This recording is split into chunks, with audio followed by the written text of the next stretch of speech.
got that special place on your radio dial, static from the attic, and the call letters are F-E-A-R.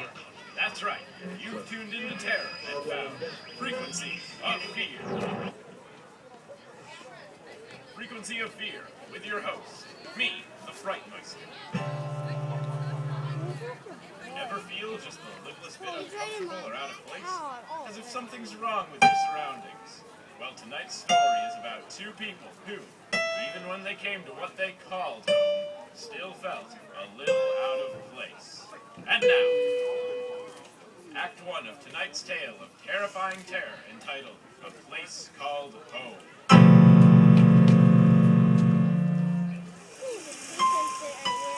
Oh, Bob, please stop for a minute. What's the matter, Betty? My heel came off. We've been walking for such an awfully long time. We should have never gotten off the main highway. Betty, I promise you, we're gonna find a gas station and a telephone, and we're gonna get back home. Say, what you looking at, Betty? There, through those gates. It looks like a house. Big one, too. Only house we've seen for miles and miles. Do you think anybody inside is still awake? Only one way to find out. Bob, no, don't.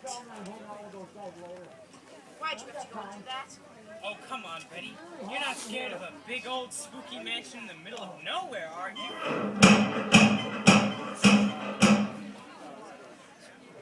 Yeah? Jeepers! Excuse us for bothering you, but we got off the main road in the storm, and then we got a flat tire, and... We're lost. Yeah. So, if you happen to have a telephone we could use... We have no phone. Now go. Hilda! Yeah, madam? Don't go till the kids to the nice young couple. Of course we have a phone. Ask them to step inside, Hilda. Of course, madam. Inside, come. When Betty and Bob stepped inside, they were surprised to find a large, warmly lit entry hall. And there, standing at the foot of a grand staircase, were two smiling old ladies. Come in. Welcome. My, you look fright. Yes, here. Take off those wet things. Hilda, make tea and hot chocolate. Something stronger if we have it. Yeah, we have a lot stronger. We haven't introduced ourselves. I'm Abigail, and this is my sister, Adelaide. Pleasure to meet. Where... Yes, you're Bob, and you're Betty. Hilda, go sit back. Close my fingers, lovely young people. Yeah, madam, but first they have to take the wet ones off. This isn't really necessary. Oh, of course it is. See, those wet things. You'll catch your death. Won't they, sister? Oh, yes, sister. I'm rather certain we have exactly what you'll need to make you feel at home. Come into the parlor and sit in front of a nice big fire. Yes, but all we wanted to see was that... Oh. Certainly our hospital. They're creepy. Betty. I'm not giving my clothes to that awful housekeeper so I can sit here with nothing on. They're just trying to help... Quiet. Did you hear that? What? There's something on the other side of that wall. Ghosts, maybe? Bob. On second thought, probably just rats. Bob, you're not making me feel any better about this. I have brought with me the clothing. Thank you very much. My name is Hilda. You may call me Hilda. Thank you. But if you take my advice... Yes? Oh, nothing. She looks awfully familiar. Yeah. She's the face for those stickers they put on bottles of poison. Those two old ladies look familiar too. Why isn't this a surprise? This dress and these shoes, they fit perfectly. So do my shirt and trousers. Maybe they knew we were coming. Bob, where's their phone? Do you see a phone anywhere? No, but they said they had one. And their poison label housekeeper said they didn't. Maybe it's in the kitchen. Go look for it. Don't wait for them to come back. Find a phone, call for a cab, and get us home. We're not going to get a cab way out in the middle of nowhere at this time of night. Especially not with this storm. I wouldn't even be surprised if the bridge is washed out. Oh, it is. Forgive us. We didn't mean to startle you. You said something about the bridge being washed out? Oh, yes. We heard all about it on the radio. I didn't hear a radio. That's because it's broken. Sister! I mean, what sister means is we were listening to it, and then it got knocked off the shelf and broke. And since the bridge is gone and there's no other way back to the main road, why don't you stay the night? Oh no, that's not really such a good idea. But my dears, we he insists. Yes, you really have no choice. Frequency of Fear is brought to you each week at this time by the good people at End It All. End It All for those special times when you just can't face another day. If you think you're living, but you're not, end it all. And now, Act 2 of tonight's episode, A Place Called Home. Betty and Bob are now in one of the bedrooms upstairs, having accepted the old lady's invitation to spend the night. Little do they know just how long this night will be. Bob, we should have never agreed to stay here. What could we do? Try to find our way home in this storm? We'd probably get hit by lightning. Better that than be murdered in our beds. You have to be so suspicious. Betty, what are you doing? Checking to see if our door is. Oh, why, Hilda, it's you. Yeah, it's me, Hilda. I bring the hot toddy. Miss Abigail and Miss Adelaide said I am to give you the drink this immediately, all the way to the bottom. But if you want my advice... Yes? Oh, never mind. Bob, don't you dare drink that toddy. I bet they're trying to slip us a Mickey. Why would they do that? So we'd be unconscious, so they could do terrible things to us while we're passed out. Betty, what are you doing with that hank? Shh! I slipped it between the door and the frame and Miss Emily didn't mark left, so the old battle axe would lock us in. What do you think? They want us to keep us prisoners here? I'm not letting them have that chance. Come on. What's that? What's that sound again? It's coming from down the hall. We better investigate. Bob, no. It's coming from behind that door. I bet they're the back stairs leading down to the cellar. What can you see? Nothing. Well, turn on the light. Can't. It's broken. Help me! What was that? Help me! Close the door, Bob. I'm down here. I can't come up the steps. I think my legs are broken. Don't move. I'll come down and No, help. don't. It's pitch black down there. Help me, please. Betty, she's hurt. She could be lying. Please. I'm afraid they'll come back. Who will come back? Just hurry. I beg of you. All right, hang on. Betty, grab that pack of matches from the table there. Here. There. Now I can see just enough Ah! No! What? Stay away! Stay away from me! But we... No! Stay away from me, I tell you! Stay away! Ah! Ah! The match went out. Burned my fingers, too. Betty? Why'd you shut the door? That woman down there needs help. Did you not hear her? She was afraid of you. She was probably in shock. Delirious. She doesn't know what she's saying. She saw your face and screamed. What does that tell you? How do you know it was my face she screamed at? Maybe there was just enough light to see your face, too. It doesn't matter which one of us she screamed at. She could have a knife or a... Uh-oh. Uh-oh, what? Look, there on the shelf. It's the radio. The broken one? Hey, this is a bulletin from the state police. 2 inmates escaped from the Charrington Asylum this evening and are on the loose. The inmates, known as the Herkimer twins, murdered 8 members of their own family just 4 years ago tonight. They are believed to have stolen an automobile belonging to the asylum. The Herkimers are homicidal maniacs who are completely and hopeless. Oh dear, clumsy me. Sister, you knocked the radio off the shelf again. Now it's broken for good. You shouldn't listen to such things anyway. You know it will just disturb you. Bob, do you see? They're twins. But they're so old. The radio didn't say they were young homicidal maniacs, just that they're homicidal maniacs. Do you know what I think, sister? What, sister? Something tells me the 2 of them are getting close to realizing the truth. Better hope for reinforcements. Hilda! Betty, run! Bob, look out! There in the corner, a man! Who is there? Who is it? My name's Bob. This is my wife, Betty.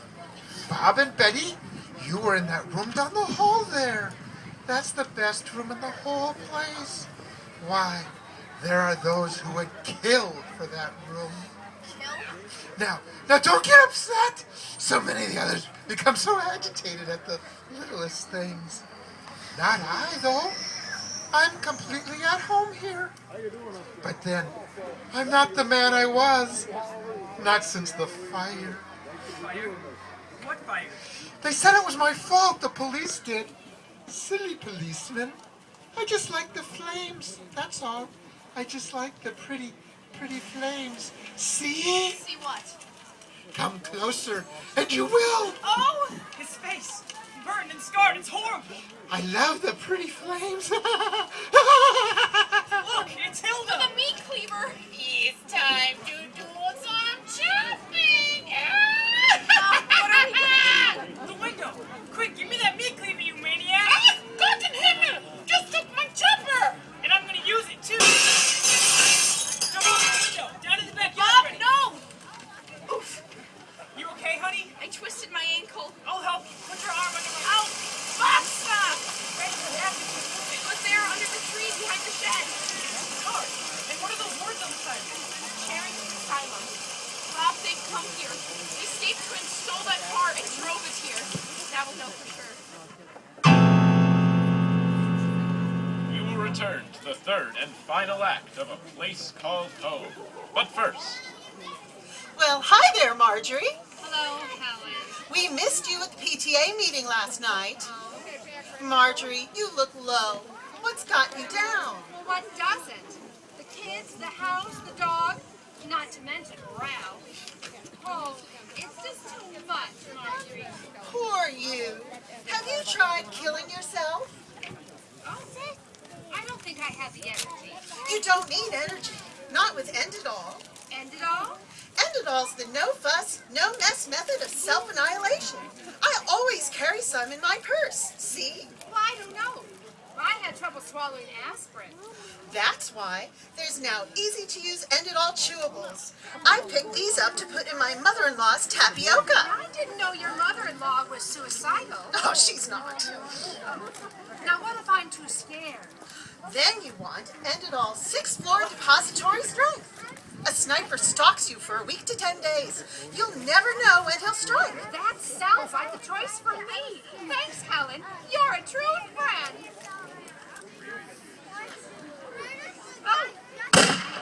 Oh! Endidol. For those times when you just can't face another... If you think you're living, but you're not. Endidol.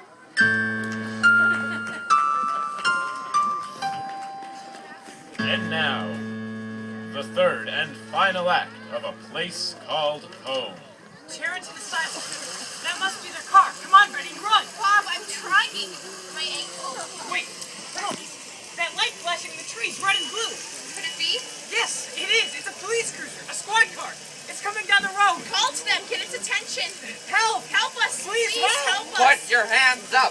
Come out with your hands up, or we'll shoot. No, you don't understand. The escaped twins, the maniacs, they're here. We know. Yes, and they're after us. Officer, I beg of you. I warned ya. Bob! Oh, dear! Poor boy! Bob, speak to me. He's been shot. Don't worry. All I did was wing him. Why? It's just a flesh wound. Yes, he's had them before. What are you talking about? Who are you? Why, Betty, you know who I am. You've known me for years. I'm Dr. Chalfont, Betty.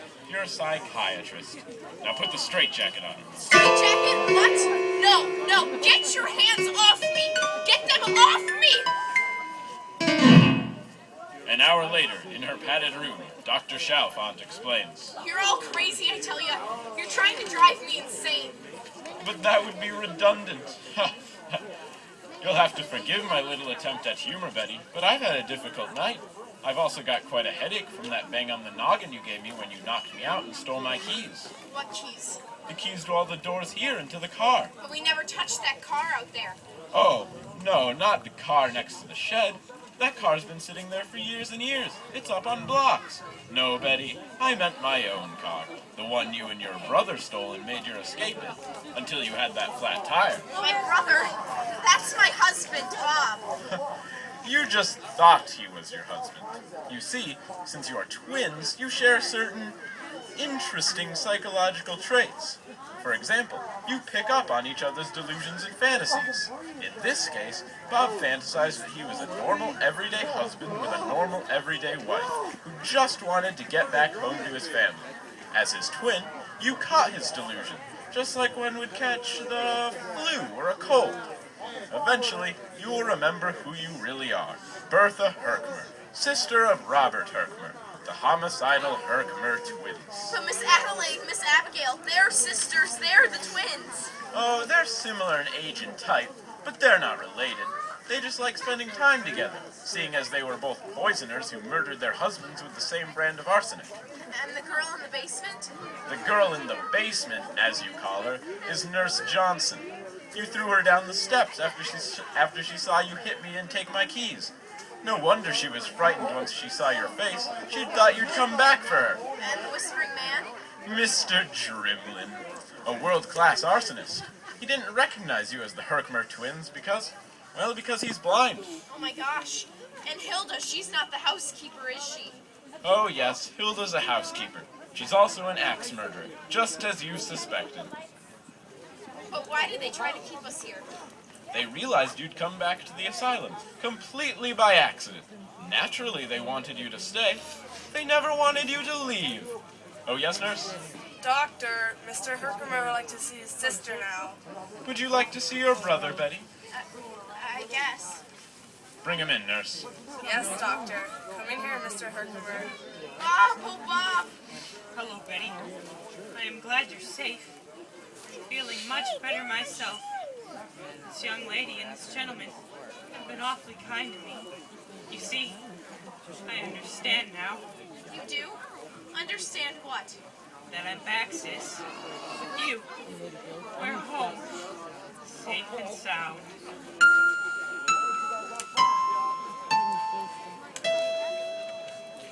This has been another thrilling story of suspense and horror from Frequency of Fear. I'm your host, Ward Montgomery, the Frightmeister. Tune in next week for another frightening, suspenseful story from Frequency of Fear.